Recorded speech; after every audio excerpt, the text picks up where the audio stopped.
The voters of the district deserve more than just a choice between a liberal, Nancy Pelosi Democrat, or a liberal career, big spending Albany politician.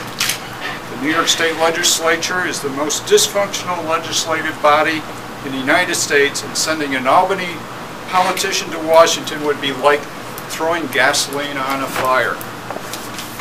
The voters deserve a candidate who believes deficits are wrong and that deficits bankrupt governments just as easily as they do families. Voting to spend money you don't have seems to be an appealing option to too many politicians, but it's an option that must stop. And when we spend money we don't have, the losers are the families and the taxpayers. Taxes go up and our children are saddled with a debt that we may never be able to repay. We are at a crossroads where we face the real prospect that succeeding generations will never again have the prosperity that you and I have enjoyed. And the biggest reason is government spending, government red tape, and suffocating taxes at all levels.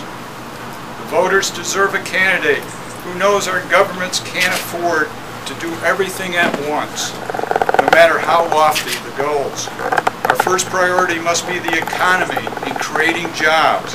Everything else is secondary. Voters deserve a candidate who understands that governments can't spend their way to recovery and they can't tax their way to prosperity. That's why the voters deserve a candidate who knows how to create jobs and has actually created jobs in the 23rd District, as I have. The fact is, we already have too many career politicians and lawyers in Congress.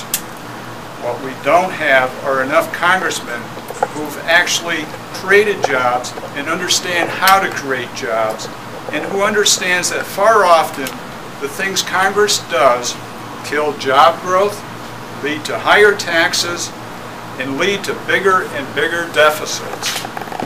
Politicians who vote to spend money we do not have or cannot afford are just as guilty as politicians who have to vote for the higher taxes needed to pay for the spending.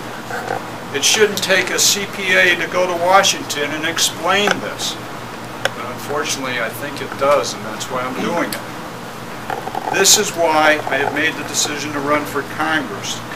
In the brief period of time I've been a candidate, I've been amazed at how deep the nerve is that my candidacy has touched, and how great the groundswell is for a better way. Thank you very much again. I'm glad to be here as the conservative candidate in this election.